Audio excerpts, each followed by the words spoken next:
Good evening, everybody. My name is Steve Knutson, and I work with Fairfax County Department of Transportation. I want to welcome you to this meeting tonight to discuss the traffic calming plan for Woodford Road. And we can start off with some introductions. And tonight from FCDOT, we have Grace Vaughn and Nicole Machakwe joining us. And then from the Providence District Supervisor's Office, we have Patricia Leslie. And if any of the community's task force members are logged on to tonight's meeting, they can go ahead and introduce themselves when we start the Q&A session following a short presentation that we have to run through. Patricia, is there anything you would like to say before we start the meeting, before we start the presentation? I'd just like to say thank you to the transportation planners for working diligently with the community to affect this proposed plan. And thank you to Joan Zimmerman and her industrious task force crew, which has worked very hard and spent many hours on this plan. Thank you for coming and participating. All right, thank you, Patricia. Nicole, if you're ready, you can go ahead and start the presentation. Sure. Hi, everybody. Thank you for coming this evening. As Steve had mentioned, we are here to discuss the traffic calming process for Woodford Road. So just a couple things I'd like to go over. Please note that this session is being recorded and may be shared on social media. Please hold all questions to the end of the presentation, and instructions on how to ask those questions will be provided at the end of the presentation. So let's start with why we're here. We are here to explain the traffic calming process, provide opportunity for the community to give feedback, and answer any questions that you all might have. And so we can ask the question, what is traffic calming? Traffic calming is the installation of physical devices to reduce vehicle speed. These devices can be either vertical or horizontal. Vertical devices are driven over, such as a speed hump shown in the upper left-hand image. And horizontal devices, such as a raised median island, are seen in the upper left-hand image. Both types of devices make the road safer for both drivers and pedestrians. I would also like to note that through this process, we are not permitted to install stop signs. So here we're showing charts and images that show the effects of decreased speed. As speed decreases, visual acuity, field of vision, and depth perception increase. So with reduced speed, we can see that the roads are safer for pedestrians and drivers. Here we have a map showing all the traffic calming projects throughout Fairfax County. There are over 266 ongoing projects resulting in 600 devices installed countywide. So if every district has a device, and chances that you have driven over one are very high. I would also like to mention that FCDOT and the District Supervisor's Office collaborate with citizens on all the community-initiated processes or projects. So the upcoming program can be broken down into 5 steps. Step number 1 is project initiation. Step number 2 is plan development. Step number 3 is community engagement. Step number 4 is ballot phase. And step number 5 is project installation. And that is the final step. So to give you a more detail on step 1 through all the steps. So as I mentioned before, all traffic calming projects are always community initiated. So the process begins when the community sends the request to the supervisor's office. Once FCDOT receives that request, we will then conduct a basic eligibility review. Then we will conduct a traffic study. If that subject road passes both eligibility review and traffic study, The community then will form a task force. So there are eligibility requirements that need to be met. So we need the road to be VDOT maintained, have a 25-mile-an-hour speed limit, be functionally classified as local, collector, or arterial. And if it's a collector or arterial, it needs to be a residential street. And for the traffic study components, we have the results here for Woodford Road. So for the volume criteria, we need between 500 and 6,000 vehicles, 24 hours, both directions combined. For Woodford Road, we had 4,907, so we met the volume criteria. For the speed criteria, we need the 85th percentile speed needs to be greater than or equal to 35 miles per hour. So that what this means is that 15% of vehicles need to be traveling 35 miles per hour or faster in at least one direction of travel. So with that said, the 85th percentile speed in the northbound lane for Woodford Road was 40 and the southbound lane was 42. So it met the speed criteria as well. With those passing, we can move forward to step number 2, which is project development. In this step, we will conduct a site visit in the field in order to develop a draft conceptual plan. Once we have that draft plan, we will meet with the task force to obtain feedback and then amend the plan if necessary. Once the task force is satisfied with the draft plan, homeowners directly adjacent to any proposed measure will need to sign off on the placement of the device in order for us to move on to the next step. So here we have device placement requirements. Based on these guidelines, we need a minimum of 300 feet between measures and existing stopping conditions. We need a minimum of 150 feet from an intersection. We need a minimum of 150 feet for adequate sight distance with any device. And we also have to take into account for the existing roadway. So we have to account for any manholes, utilities, driveways, and also count for the grade of the road. So based on the available options and site visit, we are able to propose 2 speed humps on Woodford Road, as seen in this device map here. The addresses listed in the blue boxes were the homeowners that needed to sign off on the adjacent properties for us to get to the next step. Here is a schematic of the speed hump. The speed hump is 12 feet long and 3 inches high at center. There will be white chevrons in each travel lane and a speed hump sign with a recommended speed of 15 miles per hour on either side of the device. So with that, we can move to step 3, which is community engagement. So for this community meeting, which we're here today, this is where we present the plan for the community feedback and obtain feedback from you all. Based on that feedback, the task force will decide whether they want to amend the plan or proceed to the next phase. If the task force decides to move forward, we can then move on to the 4th step, which is ballot phase.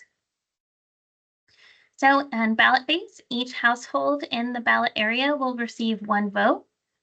We'll need to send that vote directly to the supervisor's office. The ballot time period will be open for a minimum of 3 weeks, and the ballot must be received by the date marked on the ballot. And at the end, the district supervisor's office staff will tally the votes and notify the task force of the results. Here we have an example of that ballot. All proposed devices will be listed on the ballot, and the community will be voting on the entirety of the plan. Also, the task force is responsible for distributing the valid packages to everyone in the ballot area. There are 3 ways that you can return your ballot by the deadline. One way is that you can mail in your ballot directly to the supervisor's office. You can hand deliver it directly to the supervisor's office, or you can email it directly to the supervisor's office. Ballots should not be returned to the task force, so please make sure when submitting your ballots, they go directly to the supervisor's office. Okay, so here we have the ballot area map for Woodford Road. There are 97 ballots, and in order for the proposed plan to move forward, we will need greater than 50% of all households to vote in favor. So what this means is we'll need 49 yes votes and for the plan to move forward. So if we get the required number of yes votes, we can move on to step number 5, which is project installation. This is the final step. So the traffic calming plan will be presented to the County Board of Supervisors for endorsement, and the resolution will be sent to VDOT. Once endorsed and the plan is accepted by VDOT, FCDOT will work with the Department of Public Works and Environmental Services to schedule installation. And then finally, the traffic calming plan will be installed. So we are here at the end of the presentation, and we can move on to the questions and answer session. You have 2 options. You can chat or speak. Once the chat item is activated on Teams, you can use it by typing your question or typing in your question. And if you want to speak, please click on raise your hand icon up at the top hand of your page, as you can see in the image. And then a unmute notice will be, or allow mic notice will be sent to you. Please click allow for your mic to be activated. And if you are calling by phone, please push *5 to raise your hand. And when it is your turn, the host will call on you to ask your question. You will need to push *6 to unmute. And after you are finished, please push *5 to unraise your hand. Okay, thank you very much. Okay, I'm seeing the first hand raised from Jeff. Jeff, I'm going to send you a request to unmute your mic. Hi, this is Rabab of Rabab and Jeff. My question, yes, can you expand that picture? I can't see the diagram. I think one is I'm trying to identify the location of where they are going. One is, I think, in front of Larry's house. Someone else can confirm. And then where is the other one? Yes, I'm sorry. My computer is being a little glitchy. I will get you there in a second. Or the addresses, I guess. Okay, so these are the addresses. We have 1925 and 1926 Woodford Road. And then the bottom one is closer to the stop sign. So it's going to include 8500 West Oak Place and 8433 Hunter Valley Drive, because their property lines are adjacent to this proposed device. So is that, before Wolf Trap? I see. Yes. Okay. Mm-hmm. Thank you.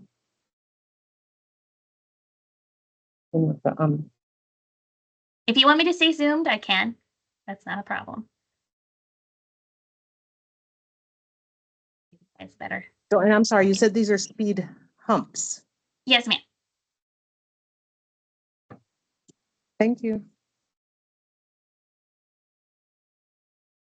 So we can show the schematic for the speed hump. Also, if people would like to experience driving over a speed hump to see what they're like when you're driving, there are a couple that are installed on Cottage Street, down just off of just by Bowling Green and Cottage, just past between Cedar Lane and Gallows Road. So if people in the area are interested to see what the devices are like to drive over them, there are 2 that are installed on Cottage Street in the vicinity of Bowling Green Drive and Cottage. just to the east of Cedar Lane.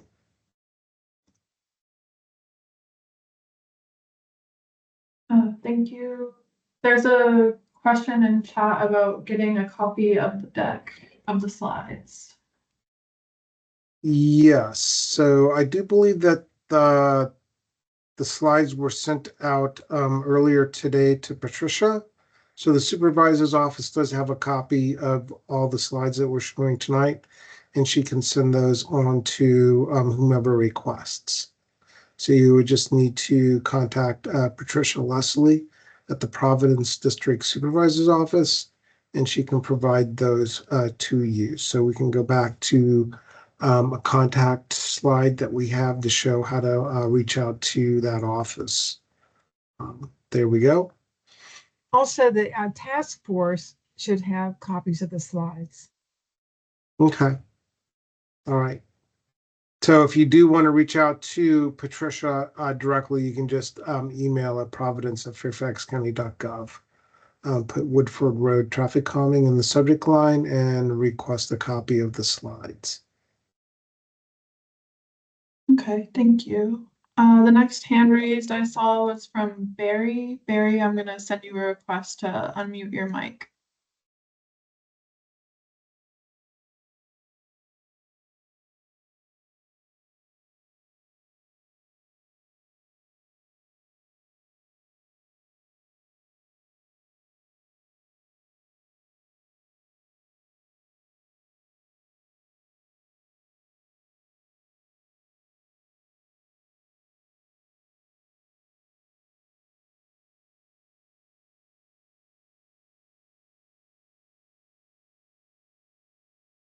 I'll try you again and see if it is able to send to you.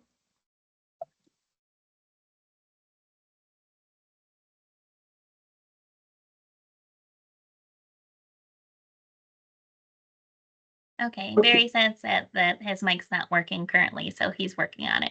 Don't worry, we'll loop around to you. And also, Okay. Barry, you can type your question in the chat area if you would like, and then we will read it out loud for the group to hear and respond to it that way, if that would be helpful. And I think there was a question about slide number 19, but it was just. Yeah, I believe Margaret just said she had a question about slide 19. I'm not sure if she's had a chance to ask that question yet. Okay, and then Lisa was asking how successful the speed humps have been in other traffic calming projects. And of course, they do vary with their impact. It depends on, how we are able to place them on the roadway, their closeness to each other, their closeness to other stop events and things of that nature. We will do a follow-up study if these are installed to see what the impacts are. So, it does vary. It is dependent on the road itself and the locations where we install.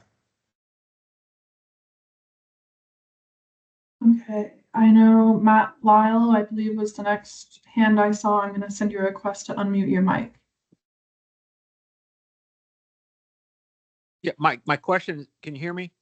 We can, Matt. Yes. Yeah, we're right in front of the one on Woodford, or right next to us, the one up in the middle of the houses. The question is, how far ahead of the actual pavement on the ground is the signage? So we will have signs at the device location itself. And then Okay, we will also have advanced signage on the roadway. So the signs are, within the limits of the device, okay, facing in both directions. okay. And then we would probably have a sign preceding that location. Well, okay, Probably I see it. I see the one photo. I see traffic comp. Okay, I see where the one photo's got showing where the sign is at the device. Okay. correct. And then something preceding, probably around preceding the intersection of Black Stallion Place, the northern intersection Sure. of that. Yeah, And then that's fine. We've been there 25 years, and all we've done is watch them speed up and down Woodford. So whatever you can do is welcome by us. I can assure you of that. okay. All right. And Thank Steve, you. for new signs, aren't there signs posted with flags on them saying new speed humps? So people get used to them usually. Yeah. Yeah, so the flags will generally stay out, for 1 to 2 months before Okay. we try to get out and remove them. That's good. Sometimes it does take us a little bit longer. It all depends on the workload.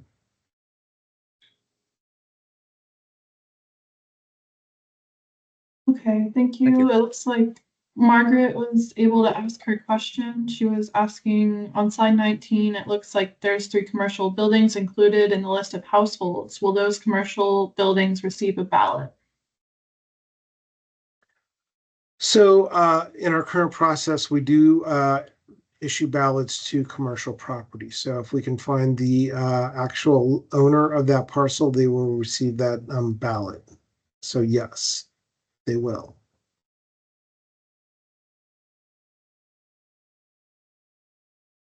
Okay, thank you. The next hand I saw was from the number ending in 3625. I'm gonna send you a request to unmute your mic.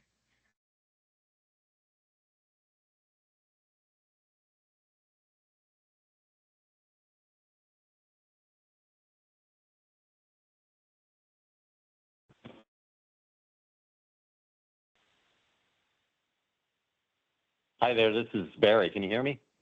Yes. Great. Sorry, I was trying, this is my wife's phone. I was trying to get on and I had some challenges with my microphone. And I do apologize, I got on a little late. I did have a question and you may have hit this because you did a really good, it was a very thorough presentation.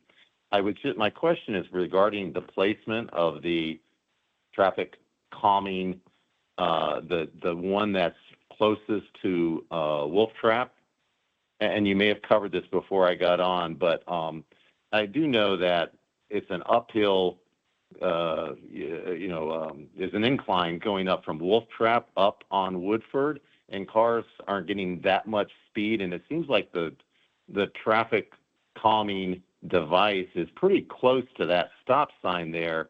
I thought it would make more sense to be, another 100 or 150 feet further up Woodford. And again, you may have covered this, but I was curious why the placement was put there at that location, because there's still quite a big distance between the calming devices.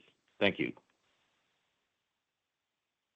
So we did try some other locations, and I know that one of the other locations that we tried was on the southern part of the roadway. I think that is around Woodford Court there.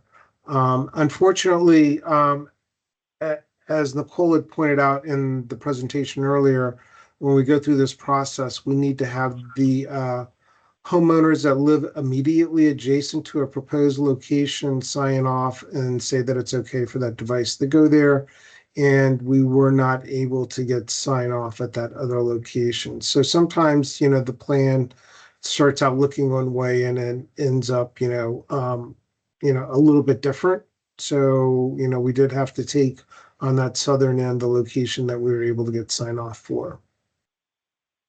So are you saying that on Woodford Road, the homes between Wolf Trap and Woodford said no? Not where we're proposing it, but we did propose another location. And we were not able to get sign off at that other location. Yeah, so Well, what Steve is saying is that basically, like what we said in the beginning, is we need the homeowners directly adjacent, so the properties that are directly adjacent to that, to sign off.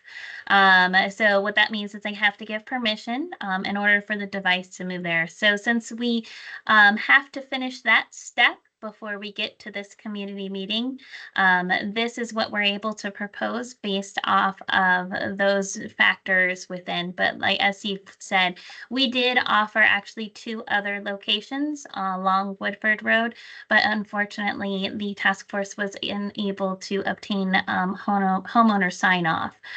So we were able to move forward with what we have here. was the inability to get homeowner sign off because they said no or because they didn't respond?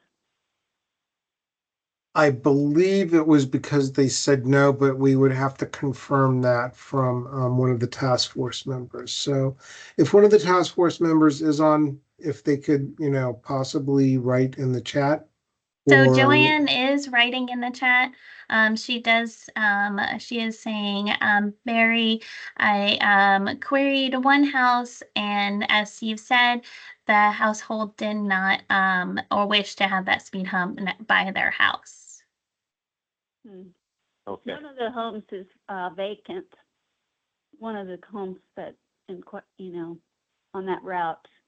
Well, it sounds like they did talk to someone. Okay, so what you're saying makes sense because it sounds like you did what I would have suspected you had done. Is the logical placement would have been a little bit further up, and it sounds like you endeavored to go down that path, and it didn't work out per your rules, and so that's why we have these two proposed locations. So I understand it. Thank you. All right, you're welcome. Okay, there was another question from Lisa asking how long does it take for VDOT to install the device? For the devices to be installed, VDOT will not be doing that installation. We do the installation through DPW. They'll contract the work out.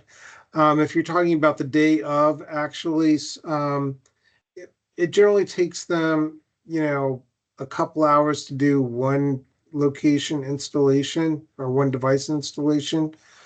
So they should easily be able to finish both of these devices in one day, and they should be able to finish one device, in a couple of hours. So the construction shouldn't last more than a day for both locations, and probably not more than a couple of hours for one of the locations.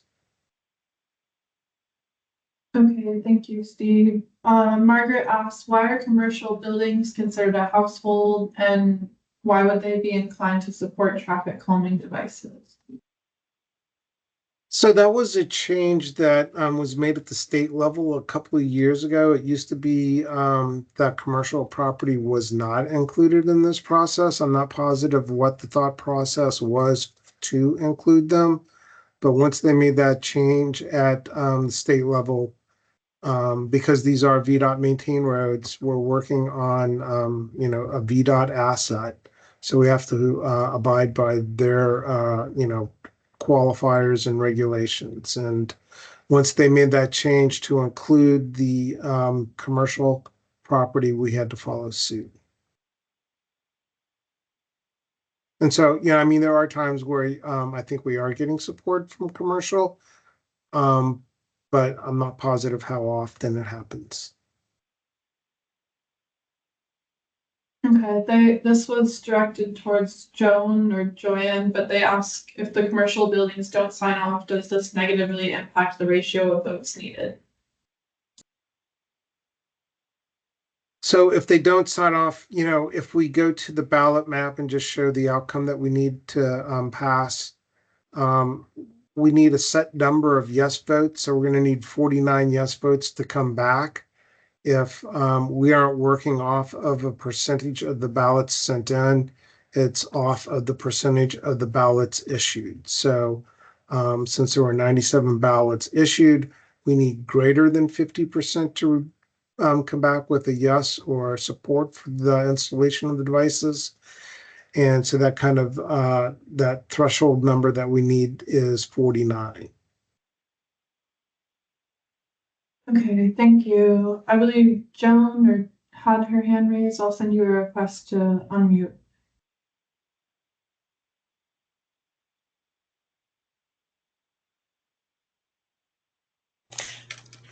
Hi, can you hear me? We can, yes. Yep. Just thank you very much for this presentation. I really appreciate it, and I appreciate the back and forth in the Q&A. And that's all I really have to say. Happy to get to the ballot level, and happy to distribute the ballots as well. All right, thank you, Joan. We'll try to keep this process moving along. That would be great. Okay, thank you. The next question I saw was from Jeff. I'll send you a request to unmute your mic. Hi. So a question about the signs. We've had trouble, I mean, not on the one that's on the Woodford portion here, but we've had trouble with signs being covered by the trees. And so I just want to make sure that where the signs are put, there's clear visibility for those signs. Because there is a no parking sign and it's hidden by the trees. And so I think people don't see it. So, I Has mean, when, someone- when we do the installation, we'll do our best to make sure sightlines to the sign are adequate. I mean, you're correct. Some of the locations we install, vegetation is a concern. If we need to, we do have some flexibility to, lead in the device with the sign if, the sightlines are, obstructed, or if needed, we might, do a little trimming while we're doing the installation. Once the signs go up in place, we would probably be, relying on community members, if the signs do get covered over with vegetation, to make a call to VDOT to let them know that there is an obstruction to the sign. Thank you. Uh, Okay, the next question from Lisa. She says at some point she'd be interested to know exactly where it would go in front of her property, and wants to know if there's any special considerations given that there's not a curb on her side of the street.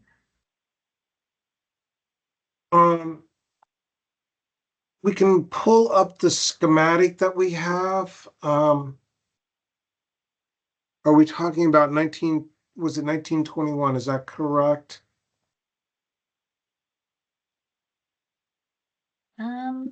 1925. Or 25, I'm sorry.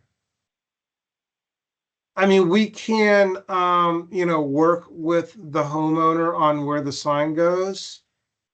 You're correct, it's an open ditch. It does make it a little, sometimes a little more challenging when placing the sign, since on the one side there's a utility strip, on the other side it's an open ditch.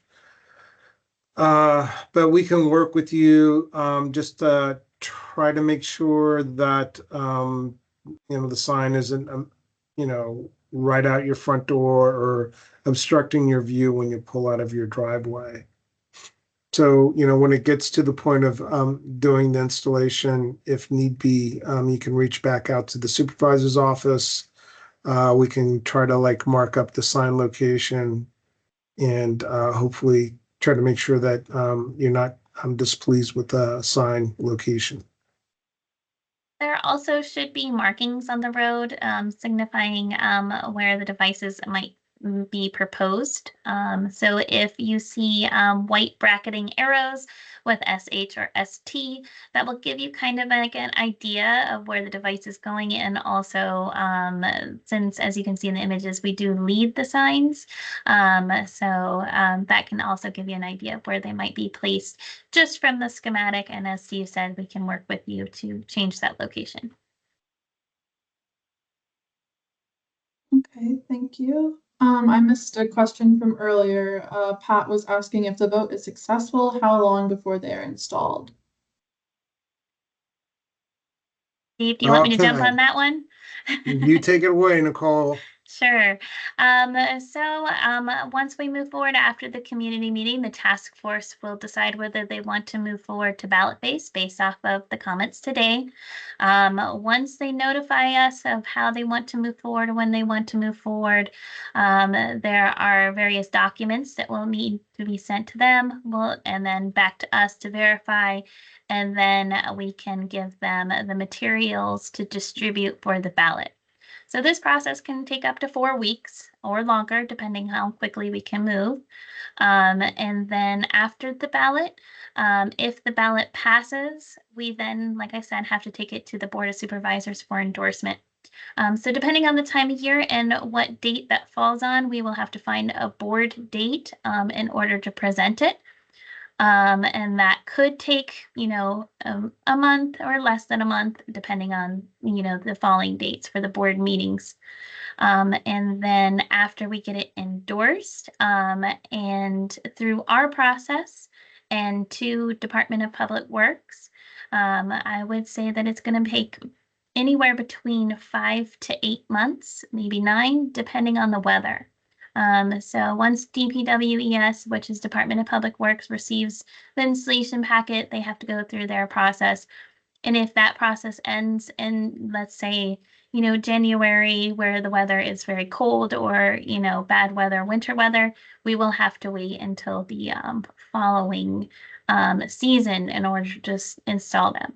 So with all that said, I would look more towards end of spring of next year if we get the ball rolling quickly. It might be summer of next year. Okay, thank you, Nicole. Another question, Katie asks, do the devices cross both northbound and southbound lanes in both proposed locations? Can you repeat that, please? Yes, do the devices cross both northbound and southbound lanes in both proposed locations? Yes, they do. So as the schematic shows, it's going to go from the edge of pavement to the edge of pavement. So the whole width of the roadway.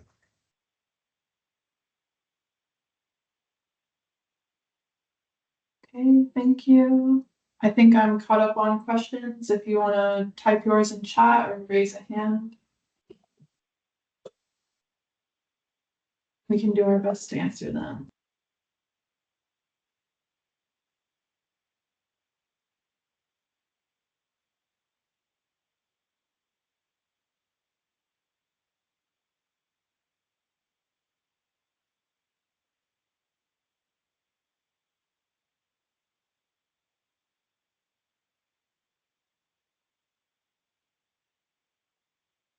I see several people typing, so we'll go ahead and wait for them.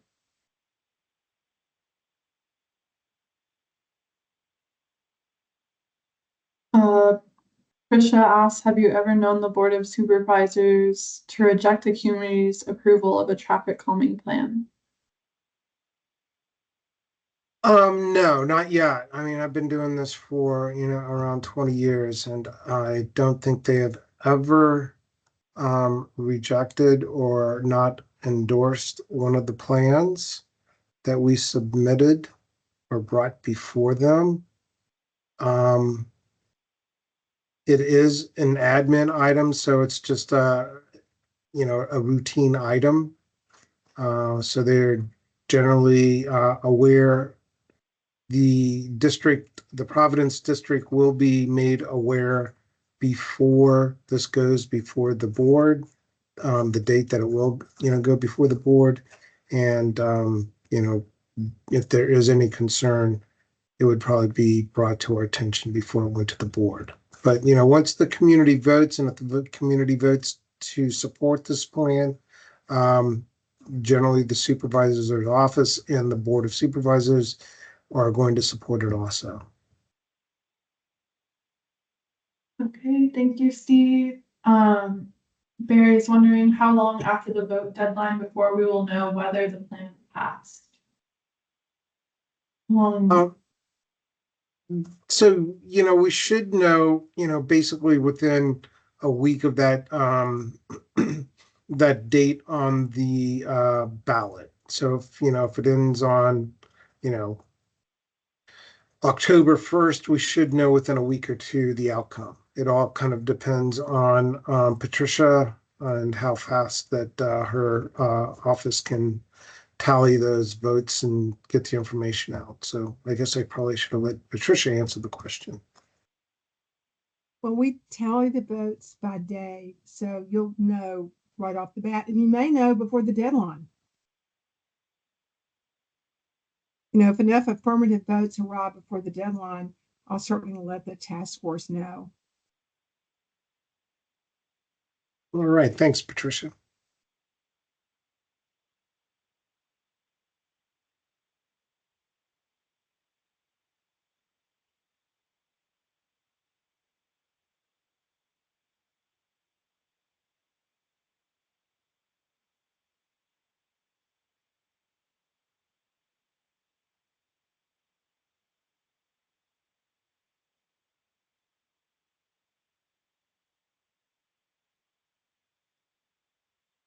Okay, we do have written in here from Pat. Pat just comments saying enthusiastically supporting this effort, given the serious accidents and property damage that has occurred due to speed and reckless driving on Woodford.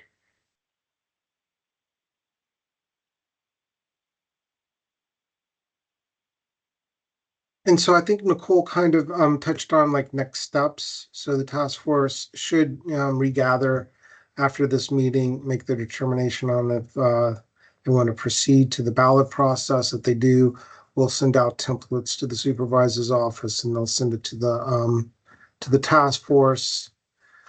Task force will just need to edit those templates to reflect their particular project and make any modifications to the cover letter and send them back for county review. Once we look at and approve the documentation, then the task force will need to manufacture the ballots and send them out to all of the identified parcels within the ballot area. So we will supply addresses for those parcels that are included. And basically a template that's for the cover letter that's pretty standard. And generally the ballot packet is going to include a couple of pieces of paper. So we will have a cover letter, the ballot itself. The cover letter will explain what the person is receiving in case they're unaware this is going on. And then also the ballot, a map depicting the device locations, and then also a schematic of the device or devices being proposed so that the people receiving the ballot will know what they're voting on.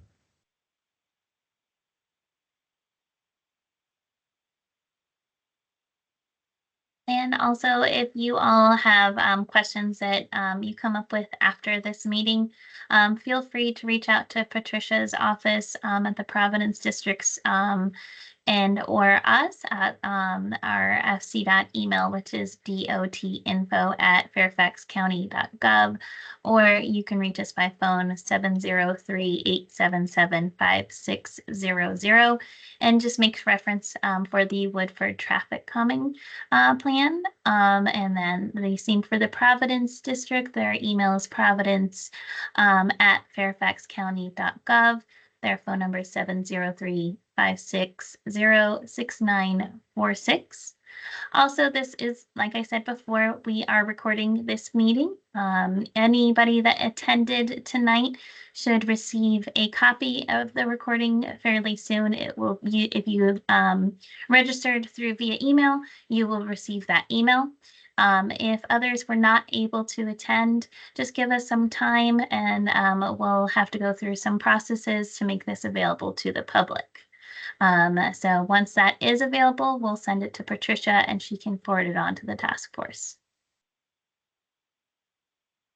Also, just to make note that the task force should decide with the district supervisor's office if the ballots need to be, or if they want the ballots to be sent out to the homeowners or occupants. That is something that we will need to know when they will move to the ballot phase.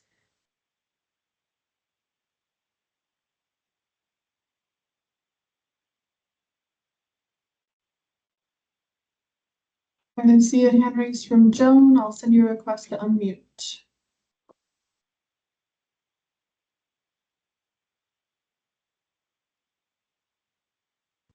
Yeah, could you clarify, please, what you said about the ballots that you, once we edit them, you would send them out, or once they are edited, the task force will send them out?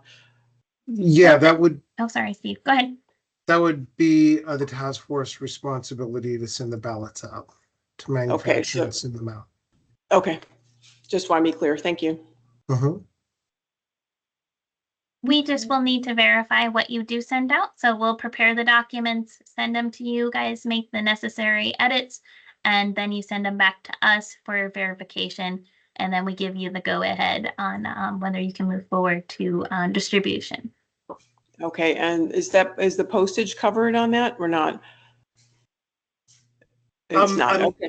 the county is not covering it. I mean, if you choose to include postage, you can. Okay, thanks.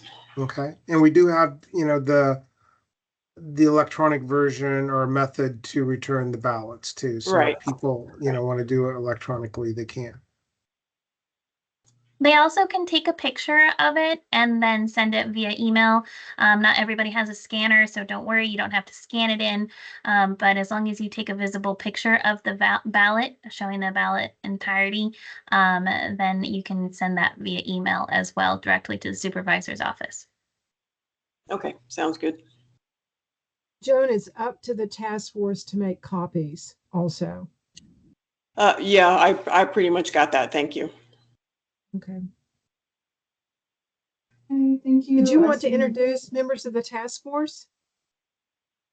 I don't know who's on. Jay Vasudevan is in Cyprus, and he has told me I can be his proxy. He is very much supportive of all of this. And I'm not sure who else is on. But yeah, they are all in favor and behind me 100%, even if they're not on. Okay, very good. Thank you. Okay, I'm seeing another question from the number ending in 3625. I'll send you a request to unmute yourself.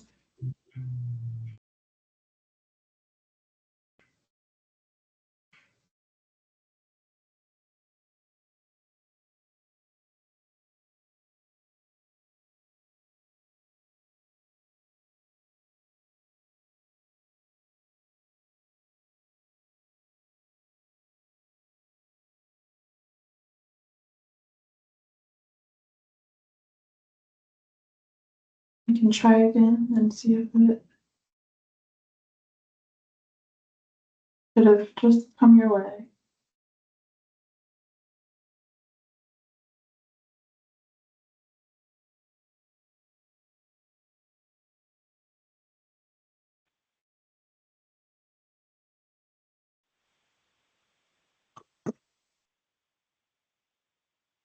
It appears they are unmuted at this point.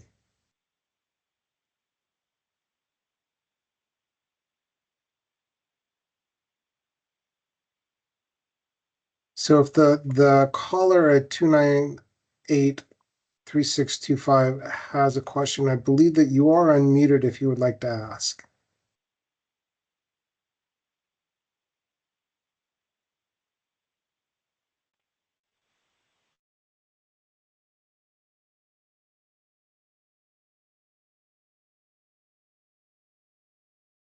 It looks maybe like a technical error.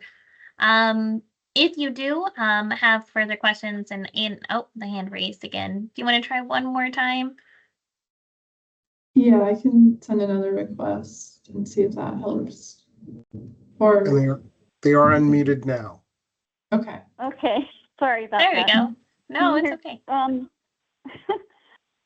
There are some residences in the neighborhood that have rental that are rentals, and I was wondering, does the ballot go to the property owner or to the residence itself, whereas the renter would be receiving the ballot? I mean, that's generally a decision that we leave up to the task force and the supervisor's office. They can either go to the property owner or they can go to the occupant. But we need to make a decision for the whole ballot area and act consistently or send them out consistently. So it doesn't look like we're, kind of picking the people that we want to vote. So if you do have renters and you would like the renters to participate, then the ballots can just be issued to the address of the parcel. And we will receive that response from the person, the occupant at that address. If the task force and the supervisor's office wants the property owner to participate in that, we can identify where the tax bill is being sent to for that property and give that address over to the task force, and they can mail that ballot to that address of the property owner. but that would be the decision Okay. up to the task force and the supervisor's office. Okay? Okay, perfect. Thank you Right. so much. A longer explanation than you're hoping for. No, I will that was good, and Joan will figure that out. This is Patricia, and I will say that distributing the ballots to the occupants is a faster process than trying to track down a property owner who may be in another country and on leave. And sometimes those people are hard to reach, and any ballots that are not received are counted as no ballots. Oh, yes. Okay. Just to follow up on that, do renters have a voting share? I mean, can they actually vote versus? Again. Okay, I'm sorry, I missed that. I have a dog barking. They said that they actually have it. Not that the rentals would have to send it to. They already So, answered that. If it's sent to the occupants, then what that means is whoever is occupying that house at that time, that residence. So yes, they would have the opportunity to vote. If Okay. it's only homeowners, then we will provide only homeowner addresses for that location. So when the task force sends the ballots out, the ballot will be sent to only homeowner addresses that are listed on the tax records. Thank you.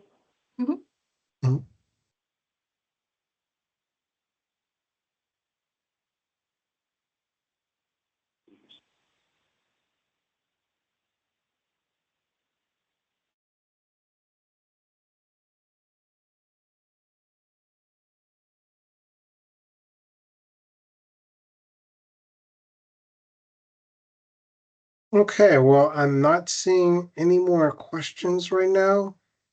So, as we said earlier, this presentation has been recorded, and I do believe that we should be able to have it available fairly soon. Is that correct, Nicole? Say it. And So all that have attended will receive a copy of the recording. If you signed up via email, you should be receiving it soon to your email that you entered in to register. If you know people that did not attend, we should get it within the next couple of weeks to make it available for the public to see. And then questions can be directed either to FCDOT at dotinfo@fairfaxcounty.gov with Woodford Road traffic calming in the subject line, or call 703-877-5600 and ask to talk to somebody about the Woodford Road traffic calming project. And that call will be delivered to one of the three people on from FCDOT tonight. Or you can email the Providence District Supervisor's Office at providence@fairfaxcounty.gov with Woodford Road traffic calming in that subject line, or call 703-560-6946 and ask to talk to somebody about the Woodford Road traffic calming project, and you should get Patricia Leslie. So if you do have a question afterwards, that should be how you can reach out to us and hopefully get an answer.